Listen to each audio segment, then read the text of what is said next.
for the purpose of our examinations and also for the purpose of attaining legal knowledge, आज की इस video में हम cover करेंगे कुछ important judgments from the Supreme Court for the month of May. हम ये judgments हर मंथ कवर करते हैं, so make sure that you are following us and ये प्लेलिस्ट में रिफ्लेक्ट होती हैं जजमेंट। स्टार्ट करते हैं with the first judgment, that is Ajay Shankar Shrivastava versus Bar Council of India. इसका रादर डिस्कशन मैंने आपसे पहले भी किया था कि बार का सुप्रीम कोर्ट ने ये डायरेक्शन दी है कि जो बार काउंसिल में लोग इनरोल हो रहे हैं उनकी डिग्रीज जो है, जो वो सर्टिफिकेट सबमिट कर रहे हैं ऑफ देयर एलएलबी, उसको वेरीफाई किया जाए। बिकॉज बहुत सारे फेक एडवोकेट्स भी रजिस्टर कर रहे हैं अपने आप को, तो ये सब ध्यान में रखते हुए सुप्रीम कोर्ट ने एक हाई पावर्ड कमिटी बनाई है basically to see the process of verification of these degree certificates. Bar Council का ये बोलना भी था कि यूनिवर्सिटीज़ की तरफ से कोऑपरेशन नहीं होता है एंड वो इस प्रोसेस को एक्सपेंसिव रखते हैं, फ़ी चार्ज करते हैं। तो taking a note of all of this, the court even directed universities also कि आप जो वेरिफिकेशन होना है डिग्रीज का उसमें आप हेल्प करोगे without charging any fees. Because the court feels की ये जुडिशियल प्रोसेस जो होता है वो अगर लोग सीख करने जा रहे हैं तो एटलीस्ट जिस लॉयर से वो सीख कर रहे हैं उस लॉयर की प्रॉपर क्वालिफिकेशन होनी चाहिए। अगर वो ऐसा नहीं है then that is grave injustice that is happening to people, which is why court ने इसको मैंडेट किया है। Then Veena Vadini teachers training institute versus state of Madhya Pradesh and others.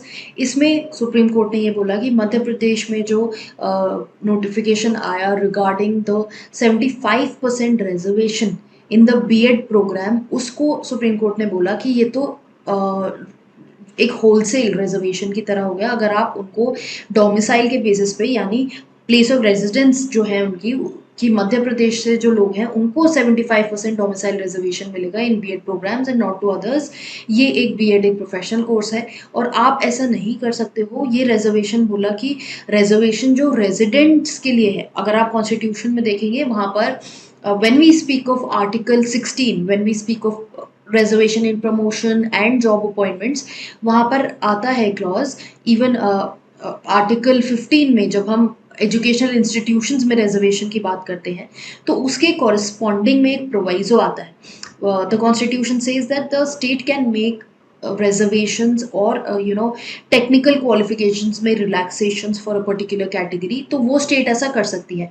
उसी पावर को एक्सरसाइज करते हुए स्टेट ऑफ मध्य प्रदेश ने ये स्टेप लिया, but the court has said that this reservation to the extent of 75% of the total seats makes it a wholesale reservation and it cannot be granted।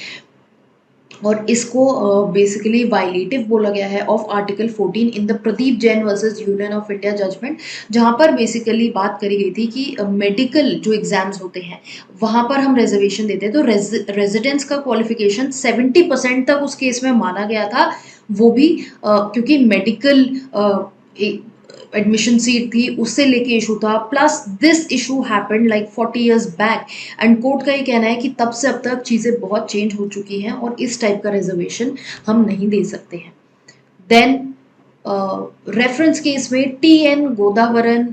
Godavarman versus Union of India में supreme court ने अपना judgement दिया। जून में supreme court ने एक order किया था कि अगर कोई इको सेंसिटिव जोन है तो उसके विद इन 1 किलोमीटर्स में कोई डेवलपमेंट नहीं हो सकता है in order to basically protect forest and इसका ड्राफ्ट नोटिफिकेशन इशू अभी होने ही वाला था। And now the Supreme Court has said that because बहुत सारे डिवोटीज जो हैं वो प्लेसेस ऑफ वर्शिप को विजिट करते हैं जो शायद नेशनल पार्क्स और सेंचुरीज के आसपास लोकेटेड होती हैं, तो इसी को ध्यान में रखते हुए कोर्ट ने अपना जून वाला जो ऑर्डर है उसको मॉडिफाई किया है एंड ये बोला है कि जो मैंडेटरी डायरेक्शंस हैं कि डेवलपमेंट जो है यहाँ नहीं किया जाएगा, उस चीज़ को रिलैक्स किया जाएगा in respect of the final notification and in respect of the proposals जो मिनिस्ट्री को मिले हैं। देन एक बहुत लैंडमार्क जजमेंट आया है राकेश रमन वर्सेस कविता का। अब यहाँ पर कोर्ट ने बेसिकली ये बोला है इरिट्रीवेबल ब्रेकडाउन ऑफ मैरिज। जब हम हिंदू मैरिज एक्ट में मैरिज और डिवोर्स की बात करते हैं तो जो डिवोर्स के ग्राउंड्स वहाँ लिस्टेड हैं उसमें it irretrievable breakdown of marriage is not exactly a ground that has been given. इसको प्रपोज किया गया था, रेकमेंड किया गया था in the judgment of Naveen Kohli versus Neetu Kohli.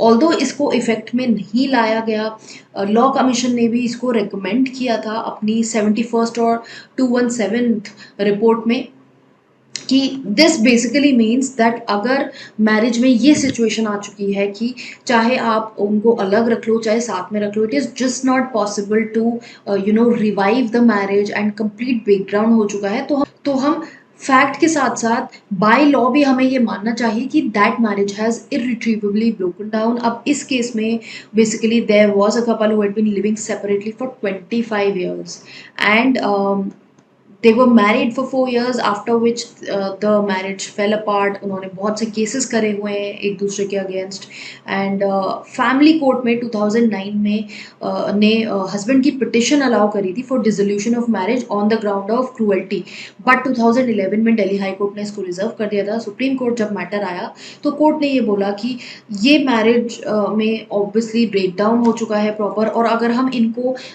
Allow करेंगे कि we do not grant them a divorce, then that will amount to cruelty, because ये दोनों एक दूसरे के against ऐसी cruelty करते रहेंगे। So it is important for us to recognize that even though irretrievable breakdown of marriage is not a ground as such given under the Hindu Marriage Act for breakdown of for divorce, we should recognise it as cruelty. तो इस appeal से deal करते हुए supreme court ने बोला irretrievable breakdown of a marriage में not be a ground for dissolution of marriage under the Hindu marriage act but cruelty is. और यहाँ पे अगर हम इस सिचुएशन को देखें तो साथ में इनको रखना, ज़बरदस्ती फोर्स करना, ये क्रूअल्टी होगी and court ओपाइंड that continuation of this marriage would mean continuation of cruelty which each of them will inflict on each other, so it's better कि ऐसी मैरिज में डिवोर्स ग्रांट कर दिया जाए। एंड ये बहुत लैंडमार्क जजमेंट है, इसके बेसिस पे वी हैव टू सी कि आगे जाके और क्या जजमेंट्स आती हैं, because this is like a forming like a president to recognise the irretrievable breakdown of marriage again, जो पहले मेंशन हुआ था नवीन कोहली के जजमेंट में। With this the important judgments have come to an end. इसके अलावा भी कुछ जजमेंट्स हैं, हम लोग मंथली अपने वेबसाइट पे आपको PDF प्रोवाइड करते हैं where in we cover all the important cases from the Supreme Court. Also we cover some extra legal current affairs related to awards, books, all these things, important bills. So you can check our website www.lawdigest.in and see if you want to enroll for the same, ताकि आपको awareness रहे and it can help you for your examinations as well. Also, for more such videos to stay legally updated, keep following us here as well as on Instagram, because Instagram पे जो important updates आती हैं we post about them instantly.